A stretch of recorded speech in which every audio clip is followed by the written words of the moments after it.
விஜய் அவர்கள் அவர் தெளிவுபடுத்தணும். அவர் வாங்குறது வெள்ளையா கருப்பா? வெள்ளையா கருப்பா? வெள்ளையா கருப்பா? கருப்பு எவ்வளோ, வெள்ளை எவ்வளோ? வருமான வரி எவ்வளோ செலுத்தியிருக்காரு? இன்றைக்கும் உயர்நீதிமன்றத்தில் கோர்ட்டில் கேஸ் இருக்குது, அது வேறு விஷயம். நான் அதுக்குள்ளே போக விரும்பலை. அப்படி ஒரு கருப்பு வெள்ளை இப்படியெல்லாம் வாங்கி அது சமூகத்துக்கு கேடு இல்லையா? அது இது உண்மையிலே ஒரு கை சுத்தம், ஊழலுக்கு அப்பாற்பட்டு, அது மட்டும் இல்லாமல் வாங்குகிற சம்பளத்தை நான் வெளிப்படையாக இவ்வளோ தான் வாங்கினேன், நான் டேக்ஸ் கட்டியிருக்கேன்னு சொல்ல முடியுமா? சொல்ல முடியாது விஜயால். கருப்பு அதிகம், வெள்ளை குறைவு. அப்போது டேக்ஸு அது குறைவு. இது வரி இப்போ இல்லையா அது? அதனால் யார் யாரை விமர்சனம் பண்ணுறது? ஒரு விவசாயிகள் வேணும். சரி, பக்கத்தில் இருக்கிற ஆதவர்ஜுனா யார்?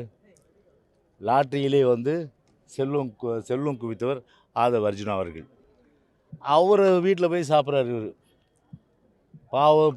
பாவப்பட்ட எவ்வளோ பேருடைய ரத்தத்தை சுரண்டி கொளுத்தவருடைய வீட்டில் போய் இவர் போய் சாப்பிட்றாரு இவர். சரி, அப்படியே எடுத்துக்கினா கூட சரி.